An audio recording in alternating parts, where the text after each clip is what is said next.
Years prior to the 2010s were filled with so many great things. We had some of the best consoles and games on the market, TV and movies were pretty good, and don't even get me started on stores like Blockbuster, Hollywood Video, and Toys R Us. That's not to say that life has been going downhill since the 2010s. I mean, I have to actually pay taxes now, and that sucks, but there was just something about those early days that was just so... maudlin? Oh, no, not that. Hi, I'm Danny or Chase or neither, and it feels so weird to be sitting here talking about life before the 2010s. I mean, it's a time that feels somehow so recent yet so far away, but last week feels like it happened in the 1980s. And I wasn't even alive then. There are a lot of good memories to come from that time, playing outside, playing video games, making friends with kids you'd never see again on the playground, and most importantly for today's video, watching good old-fashioned television. I'm sure most of us are familiar with the golden age of programming at the time, the classic suspects like Nickelodeon and Cartoon Network leading the way for a lot of our childhoods. Cartoon Network was already definitely not afraid to step into the world of horror with stuff like Courage the Cowardly Dog, a show meant for kids. But one channel that I was also a huge fan of back in the day, one that wasn't necessarily made for kids, was Animal Planet. I mean, they had some banger programs back then. Who remembers Untamed and Uncut, Pet Star, and my personal favorite, The Most Extreme? Coming up on the countdown, a lobster that I taught to shoot actual firearms. Up next on The Most Extreme. These shows and others were huge for me as a kid. I mean, I have so many memories just laying on the couch for hours watching Animal Planet, and even with shows like Untamed and Uncut literally showing people being attacked by wild animals, I was never afraid of anything that Animal Planet would air. Except for one show. I don't know the first time that I watched the show, but I'm pretty sure I was definitely too young. I was young enough to the point that I am more than certain I took permanent psychic damage from watching any given episode of the show. And then later the entire series. If the title and thumbnail didn't give it away, today we're talking about the short-lived but still childhood nightmare-inducing TV series, Lost Tapes. Lost Tapes was a show that ran on Animal Planet from 2008 to 2010. It had 3 seasons and overall existed as a vessel to terrify children. The show was a take on the found footage genre, which was a decent bit popular at the time, and each episode focused on a different mythical creature attacking whoever had filmed these alleged lost tapes. I still, to this day, don't know if the show was actually trying to convince people that the episodes were actual found footage, or if each episode was meant to operate as a cheap, easy-to-film mini-monster movie, because the show falls so hard into the latter regardless of its intentions. One moment you'll be watching an expert talk about some topic potentially related to the main creature of an episode, and in the next you'll be saying, oh, look, it's a guy in makeup. Or even, hey, Sparky, mind pulling back with the acting a little bit? Them, they're monsters! Keep delivering lines like that and I'll... die. I know that I'm far from the first person to talk about lost tapes on the internet, and I definitely won't be the last either, and that's for good reason, maybe? I don't really know. The show, even though it had middle-of-the-road reviews, is very fondly remembered by people that watched it, including myself, but that doesn't change the fact that when I watched it as a kid, it was definitely really scary to a younger me. It seems to be the common thing to do when you talk about lost tapes is you talk about the episodes that you remember the most, whether they just stuck out to you the most for some reason, or they scared you the most, or anything like that, and that's kind of what I want to do with this video, so let's go ahead and dive right in with all of that stuff out of the way.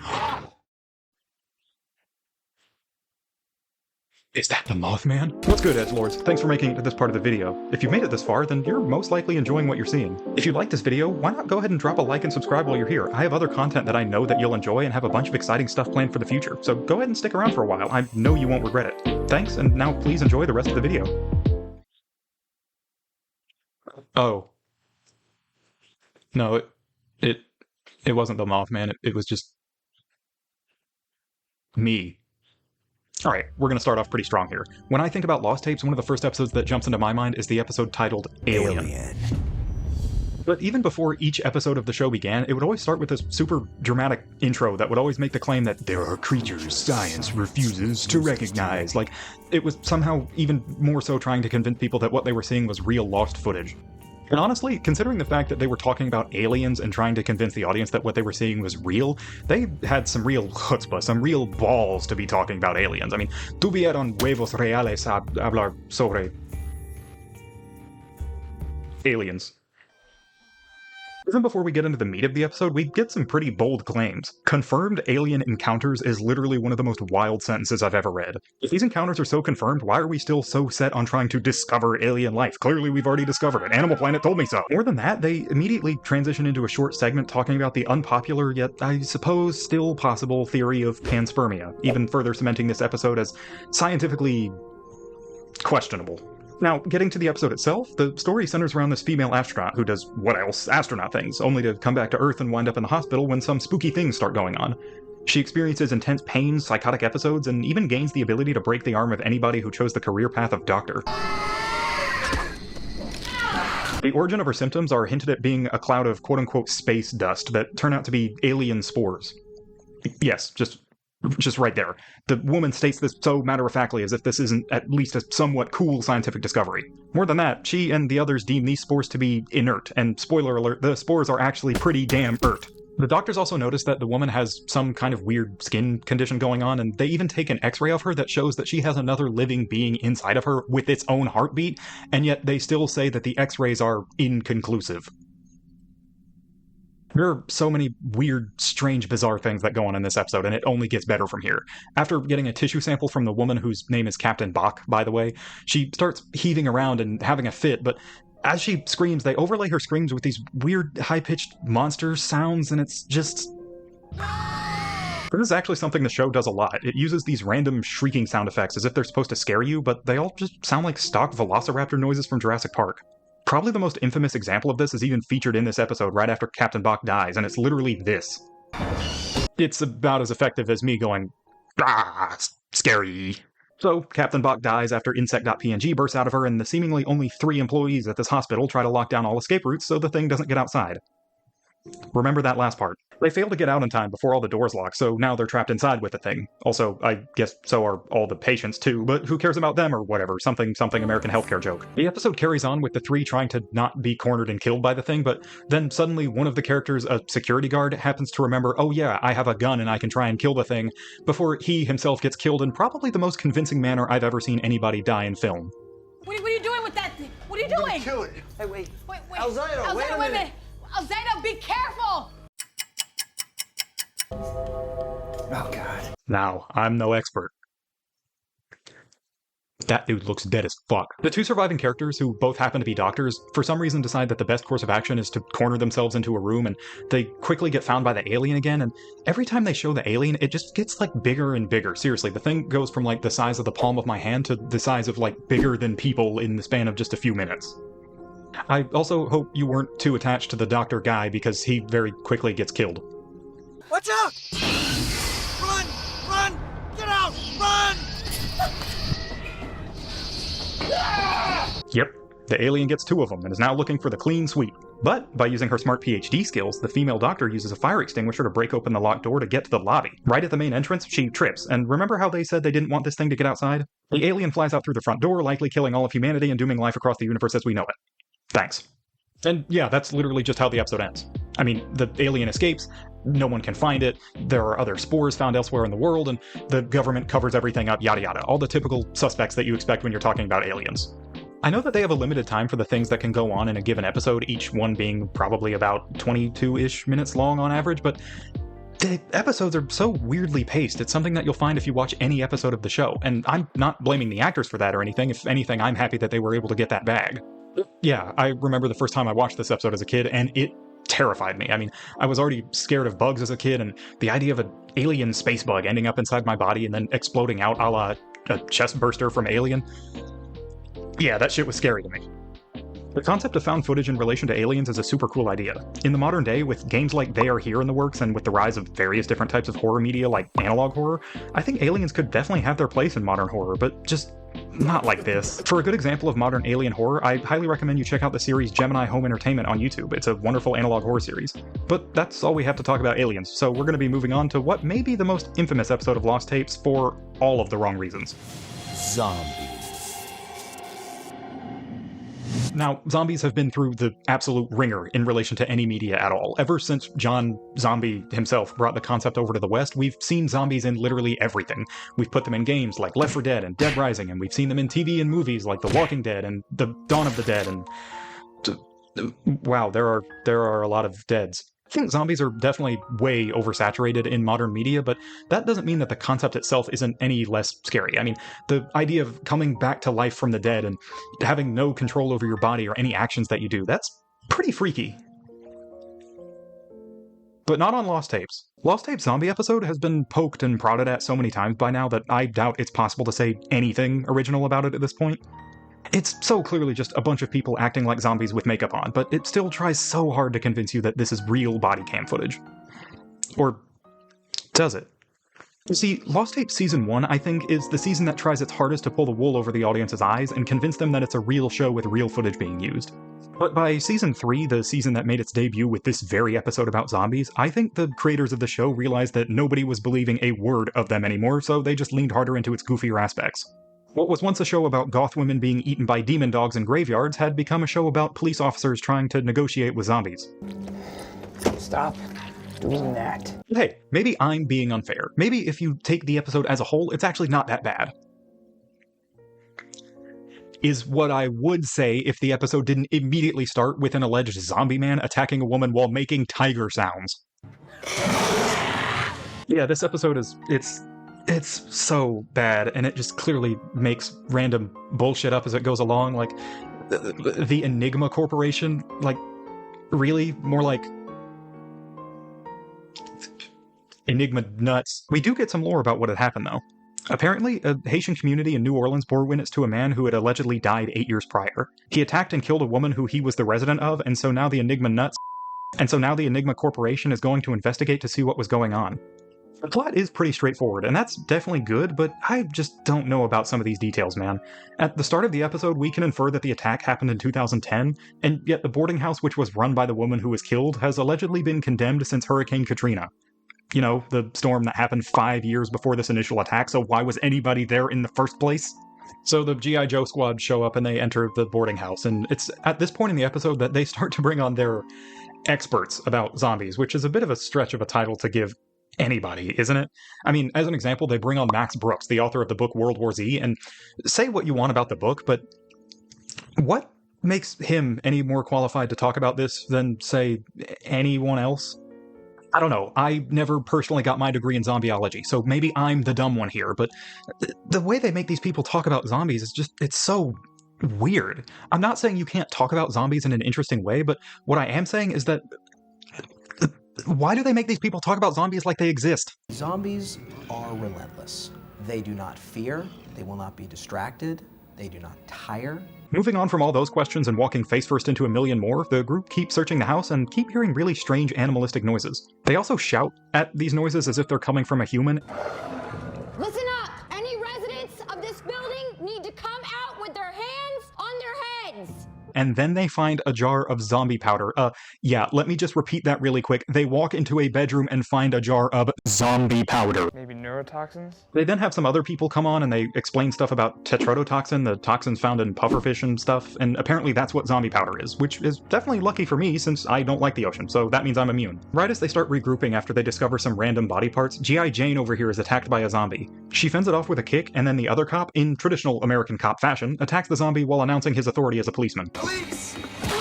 It's after this moment that the short episode length again begins to rear its ugly head, and it really starts to affect the quality of this episode, as if it could get any worse.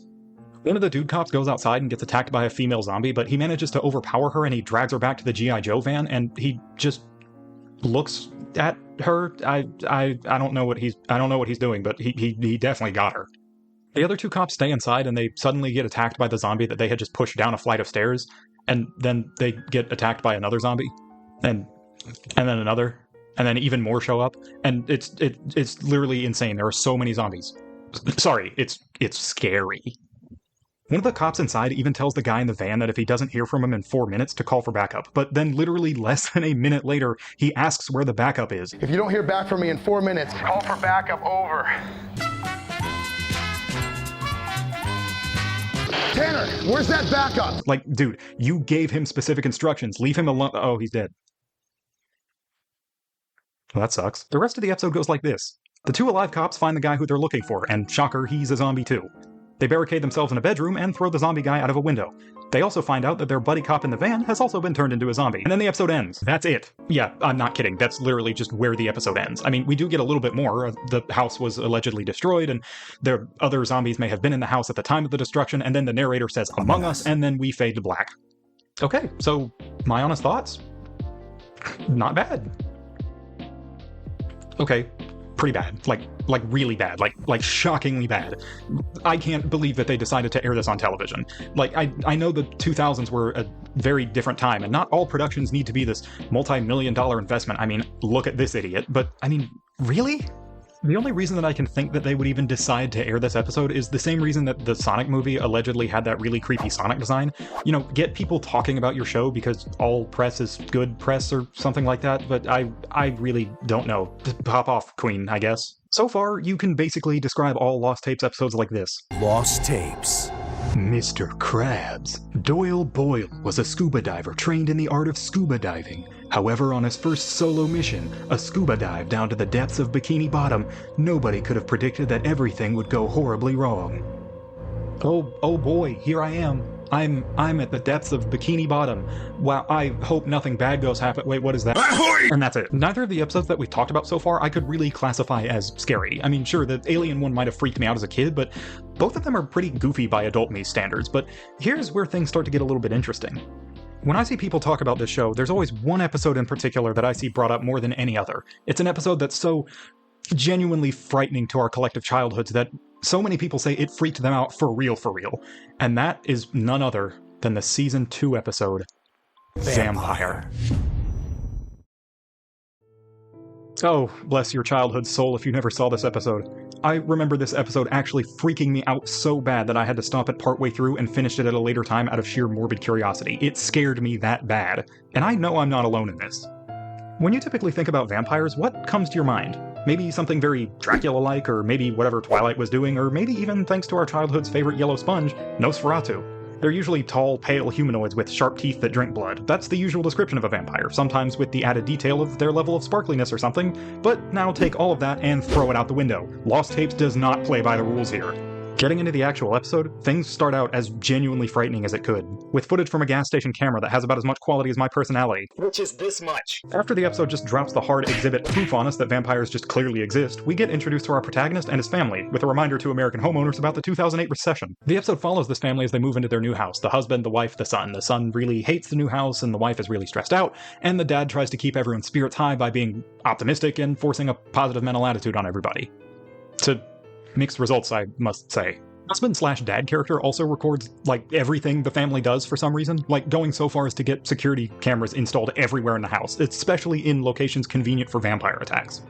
The reason that the show gives for the security cameras is that the son, Eddie, apparently sleepwalks a lot, and so the cameras are for his safety. Even though the cameras wouldn't be useful for finding out that he was sleepwalking until the next morning. And even if you're going to say that, oh, well, the family obviously has a surveillance center in their house and they're just always there, and so the second he starts sleepwalking, they can go and find him. Hold on to that thought, because it'll come up later. The episode cuts to Eddie in his room minding his own business and recording for no reason when out of nowhere, probably through black magic, the closet door to his bedroom opens and he gets jump scared by his mom. Hey! And then when his mom leaves, the door magically closes on its own too. Now, theorize that this is a vampire all you want. All I'm saying is that it seems like the house really wants to gaslight Eddie. After a few experts say their share of whatever on vampires, we start getting into the part of the episode that began to actually scare me as a kid. Eddie is asleep on his bed when the closet door opens again. The scary man from the video thumbnail runs out and wakes up Eddie by stealing his stuffed animal Ruggles. R.I.P. Ruggles. Eddie screams, thumbnail man runs away, and Eddie's parents rush in. There's no sign of the vampire anywhere, and Eddie is allowed to sleep in his parents' room. As a kid, this scene lived rent-free in my head for weeks. I seriously had trouble sleeping for so long. I was terrified of the dark as a kid, and I always slept with my closet just wide open across from me at night, and so this episode was like the perfect combination of horrible things to melt child me's brain. I forget if it was this part that made me stop watching the episode or if it was the part that we're going to get into in just a little bit, but this was definitely the beginning of the end for a child me watching this episode. And it only got worse from here. Eddie goes down into the basement, which is the smartest move in any horror scenario, especially this one, where he finds an exterminator that's working to catch raccoons or some other critter running amok in the walls. They chat back and forth and Eddie gets sent back upstairs. The exterminator then just gets right back to work. Unfortunately, the exterminator doesn't have his license to exterminate vampires, so he gets a gentle reminder to not overstep his qualifications. And this damn face is burned into my brain. I will never unsee this moment from my childhood. I know for a fact that I stopped watching for a long time after this. I may have originally stopped at the part where the kid is in bed, but this 100% scared me senseless.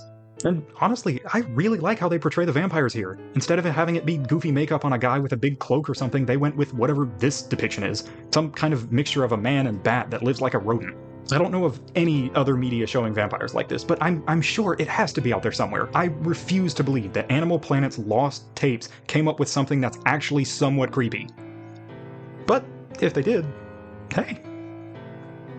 Good job, Lost Tapes. From there, the episode is actually pretty harmless up until the very end. I mean, we get to see some more footage of renovations of the house with the family, and, we get to hear some more experts talk about vampire-y stuff, and we even get to look at a picture of a dead guy, the usual Friday night. It's once Eddie is told to go back into the basement that we start to get back into the creepiness. Eddie goes back down into the basement, and as we know, the exterminator got yoinked through the wall, which also happened to leave a conveniently Eddie-sized hole in the wall for him to wander into. Genius.